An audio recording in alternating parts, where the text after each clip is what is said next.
the A1 was not meant to be released until next year, early next year, January, mid-January next year, but they pushed it out in December. They've rushed it out, in my opinion, which is a shame because Insta's such a fantastic company.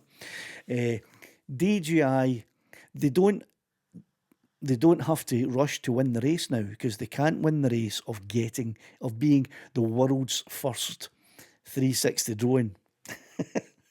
I've been doing this for 2 years. 2 years I've been creating 360-degree drone videos. But yeah, the A1 is the world's first 360 drone.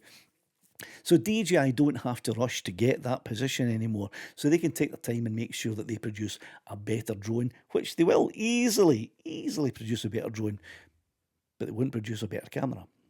Unless they team up with Insta and use their camera. But I don't think that's going to happen. Point 3 is the missing 360-degree workflow, right? Out of the 21 or 22 reviews that I watched from these quite big, certainly a lot bigger than my channel, big YouTubers, not a single one of them showed the part that actually matters. None of them. And it shocked me. It shocked me because I've been doing it for 2 years. Surely these guys know how to. They don't. They just don't know how to do it. And because it wasn't part of their PR packaging, it wasn't given to them as an instruction to explain that you can do this, and they have no idea how to do it. You don't see this that I'm going to tell you about in any of the reviews. And this, for me, is the thing that matters, right? Not a single creator, experts, given a free drone, taken away to California because they're so expert at 360-degree drone videos. Not one reviewer showed you how to make a proper immersive 360 video. Not a single one. All of them showed you how to take 360 footage from the drone and reframe it. So it essentially becomes the exact same video as you can get from an Avata, any FPV drone, except it's not as good. I'm going to talk some technical talk now, and I'm going to keep it as simple as I can because I don't want to bore anybody, and I don't think it's all that important for you to know the details. And if you don't trust what I'm saying, you can look it up. It's an 8K resolution 360 sphere around the drone that is recorded. That is the footage that is recorded. But the only part that you see at one time, because you're not a fly with 50 eyes all dotted around your head. You're a human being with 2 eyes. All you can see is a 120-degree angle. Not 360, but 120, right? So the camera is the same. When you reframe it, that 8K becomes 2.7K at best. So you're not watching an 8K video, you're watching a 2.7K video. That's the best it can be.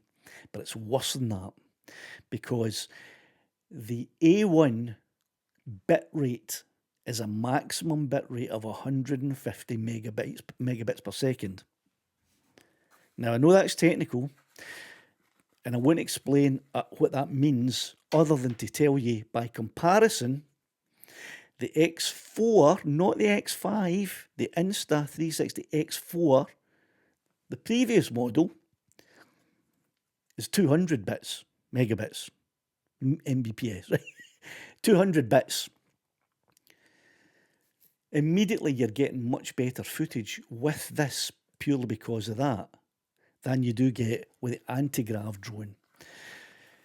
The footage that you'll get when it's when the AntiGrav footage is edited and reframed is going to be nowhere near the same quality as you can from a 4K drone, like the Mini 2, Mini 3, Mini 4, Mini 5, Avata 2, Air 3S, Mavic 3. The A1 cannot compete in quality of footage.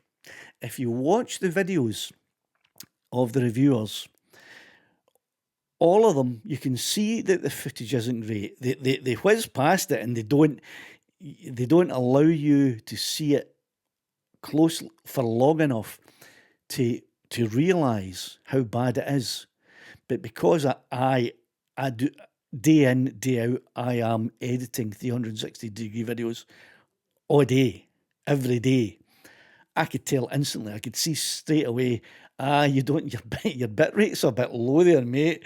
I can see your bit rate's a bit low, and you may not even be filming in 8K. You might have dropped it down to 5K, which means we are only seeing between 720 and 1080 on this screen. But they whiz past it, and they don't let you see it for long enough to realise that, unless you know what you're talking about. One of the creators, this guy, he has even re-edited and smoothed out as much as he can the slight pixelation and artifacts that you get when you reframe a 360-degree video down to a 120-degree viewing angle. He's even cheated.